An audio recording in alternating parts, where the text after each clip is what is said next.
Hi guys, my name is James, and in this video we're going to be restoring an old wood plane that I found at a flea market here in Paris for just €10. Now this is really not a very good wood plane, but I still really want to give it the tender love and care that I feel every instrument of this type deserves. So today we're going to be stripping it down, we're going to be cleaning it up, we're going to be hopefully fixing it up and then putting it back together, hopefully better than brand new. But I'll let you be the judge of that. The blade adjustment mechanism is very crude, and definitely this is not a high-end plane by any means, and I realise that many of you might think that restoring this is actually a waste of time and energy, and I do sort of agree with you on some level. But then again, the fun of knowing that this plane can be brought back to life is why I am here talking to you today, and hopefully those of you still watching right now will enjoy that fun along with me. First things first, let's disassemble.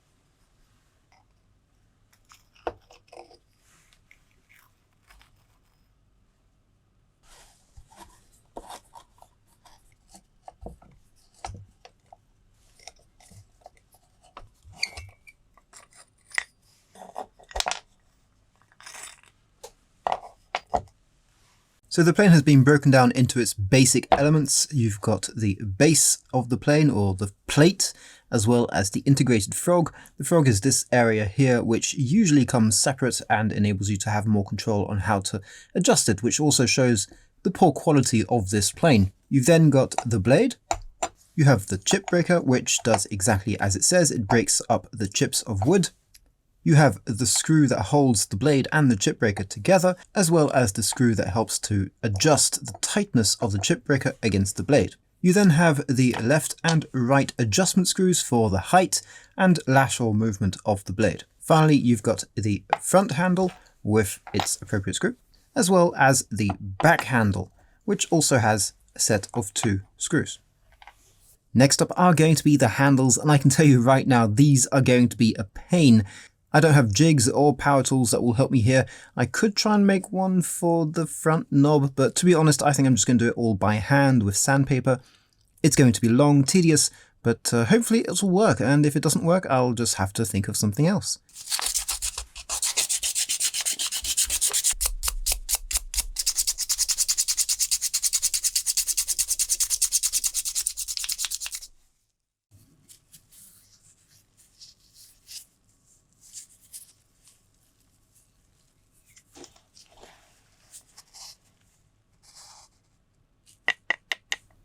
So the original varnish is now off, and yeah, I think I'm happy with this. Let's see what happens when I add on some new stuff. I decided to go for a wax and not a varnish, simply because although the varnish is obviously going to be much more long-lasting, I just prefer the look and feel of a good waxed finish. It goes on really nicely, it smells amazing, and then when it hardens, it can be buffed to a very nice looking finish.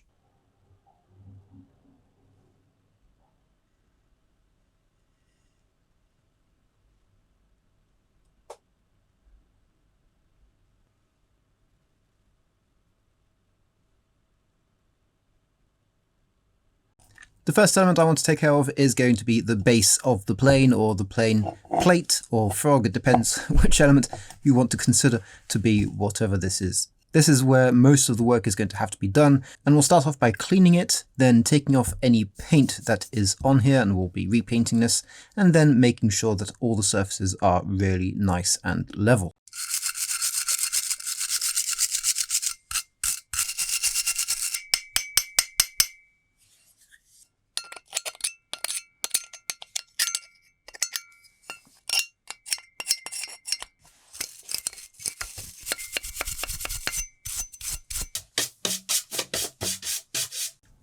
The next part is going to be removing the paint off the base as well as off the chip breaker.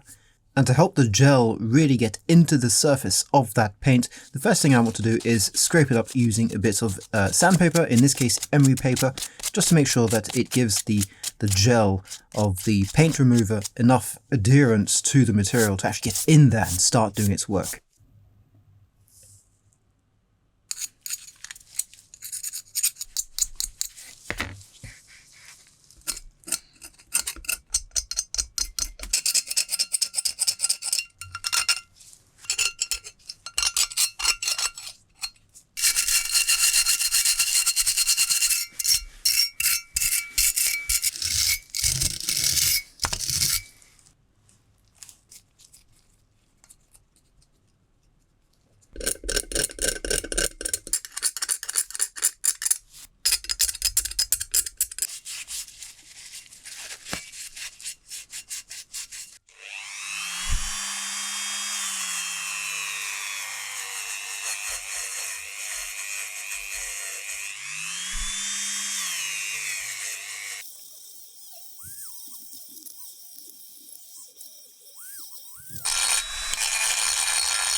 Now as I'm happy with the black coat, I am going to add some nice gold accents to the lettering.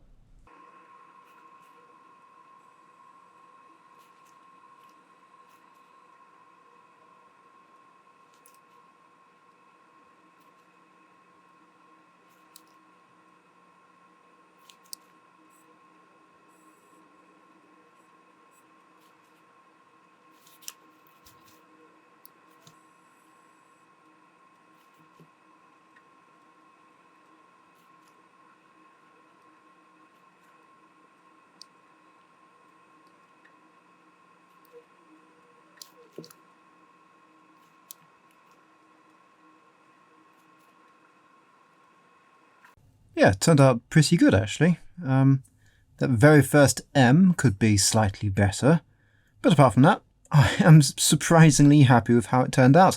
I didn't expect anything, and got more than what I expected. Come on, let's carry on.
Well, they're not in perfect shape, that's for sure, but yeah, it'll have to do.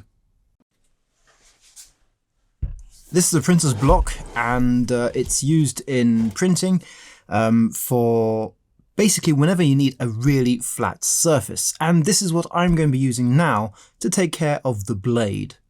I'm going to start off with some 120 grit emery paper. So it's basically just like sandpaper, except that it's on a piece of cloth, which makes it really practical for many, many things and very durable.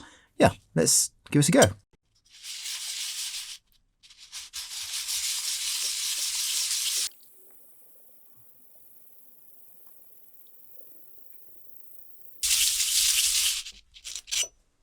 I really would like this to be completely flat, so I'm going to try some lower grit sandpaper, see if I can get more bulk off and get it flatter. The back of the blade is now mostly flat. It's far from perfect, but yeah, that's just going to have to do really at this point. I'm not going to go too crazy because it really doesn't matter. I just wanted it to be roughly good enough to go. What's most important is that just around here, I can see that I'm getting flat, which means I'm going to carry on a bit more here just to make sure that my edge is going to be completely flat, because that's the part that's going to be cutting, and that's the most important part to get really nice and flat. And I want to get it flat because I want to know that this is perfect, or at least as close to perfect as I can get it. Once I am satisfied with this edge here, I will flip it around and of course address this side, which is a complete mess, and then we're going to go to the sharpening stones and redress this edge completely, rebevel and resharpen perfectly. Yeah, looking forward to seeing the result here. As you can see, it's quite pitted from rust, but overall it doesn't look too bad.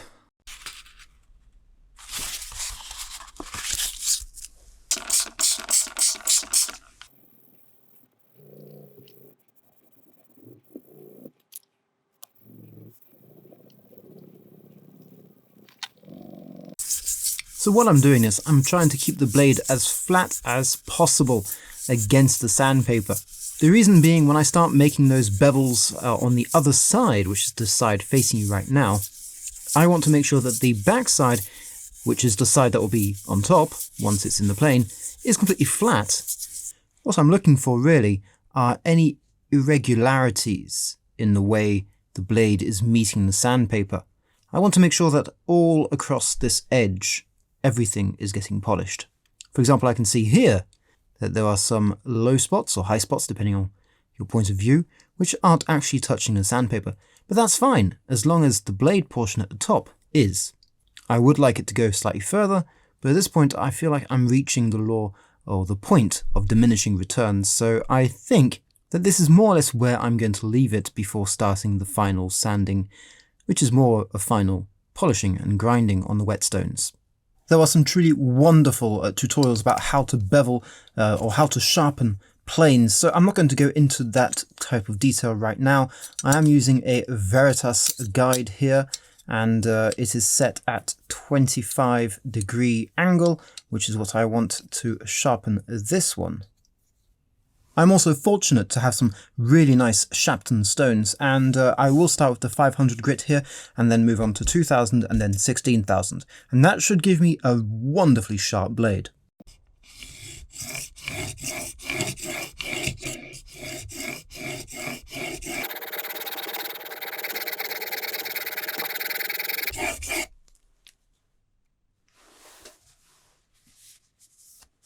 As you can see, the angle of the blade was completely off, and getting this one back is going to require a lot of work. So yeah, hopefully these Shapton stones live up to their reputation and help me out get a wonderful finish. But already you can see where the blade has cut, where the stone is cutting the blade. That finish, even on the 500 grit stone, is insanely beautiful. Let's carry on. Okay, I'm pretty happy with where I've got the blade. It is sharpened, rebeveled with a 25-degree angle, and then even got a micro bevel there, bringing it more like 26 to 27 degree angle. It's not perfect. It's fine, and watch what happens. Yes, it is razor sharp. That is I'm happy with that. I'm very happy with that. I am actually now afraid of this blade. Be afraid of anything that is razor sharp. To make sure it's all protected from rust, I'm going to be adding some silicone-based oil or grease here.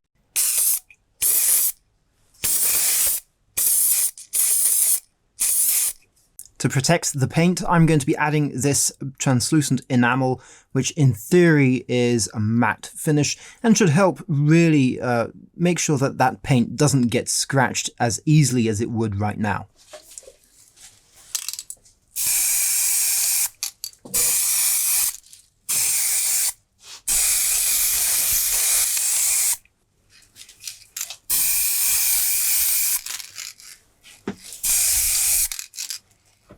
Now, the most astute viewers out there would have noticed that something's changed with this piece. So for those of you who may not have noticed already, I'm going to tell you what that secret is. Actually, I repainted it. So I found that the red just was a bit too much, really, for this piece. And although it worked and it was original, I preferred spray painting it black. So here we go in a embossed sort of black. I've also gone ahead and made sure that these surfaces here are nice and flat, as you can see there, meaning that I have a much finer point up here where it will meet the blade. And the reason you want to do that is so that the chip breaker actually helps break up those chips, and none of those little chips of wood get stuck underneath, meaning that it won't work as well. So yeah, hopefully this has improved things a bit.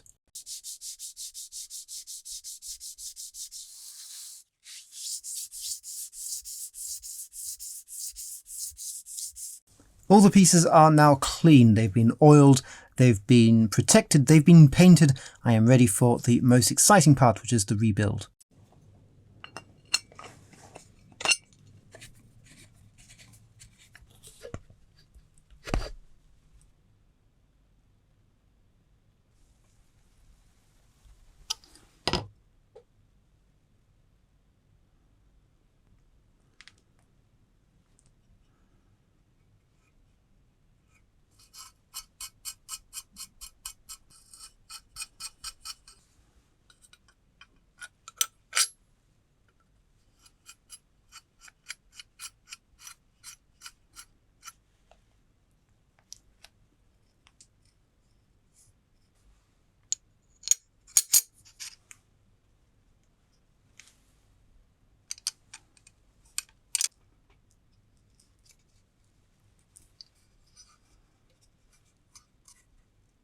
There you have it, guys. This plane is now done, and I'm really pleased with the result. I'm very happy I went with the black paint on the chip breaker and not the red, which I just thought would have been too outlandish, and this makes it look really sleek. And yeah, let's see how it performs. To set a wood plane, first I have to back off the steel so that when you're going along the piece of wood, none of that steel is catching on the wood. Then very, very incrementally, you move it forwards. And I do mean very incrementally, because it's already, there you go, it's already catching. So then you test it on one side. So on my left side, it's sliding along. And on my right side, it's just catching ever so slightly. So I want to move the left side in just a smidgen. Now on my left side, we're catching. And on my right side, we're catching also.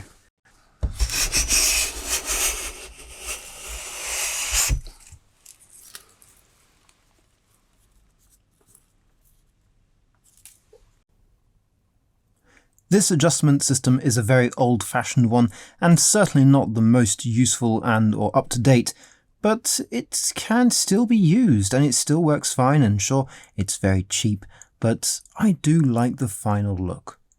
I find that the black on black with the gold highlights really do pop, and the wood as a more natural colour also really works well in combination with that black. I've got some very nice wood planes, and those are the ones I'm going to be using, but I'm still really pleased that I've actually done this. For something that cost me $10 and a few hours of fun twiddling around with it, I find that the end result is really pleasing. There you go, guys. Now, I really like the result, and You've probably seen I am not a woodworker by any means, but I am hoping to get into the hobby. And if, like me, you want to get into the hobby, maybe this is the plane that you need. Although maybe I wouldn't recommend it for just starting off. But if you really do want to get your hands on this exact plane, the link to the eBay listing will be down in the description below. Maybe it's a plane that you want to add to your collection, or maybe you just want to have fun supporting me and my channel. Do let me know in the comments if there is anything you would have done differently, or that you would suggest that I try out next time. Thanks again for joining me today, guys. Hopefully you've enjoyed this video, hopefully you've learned something, and hopefully I'll see you very soon for some more crafting.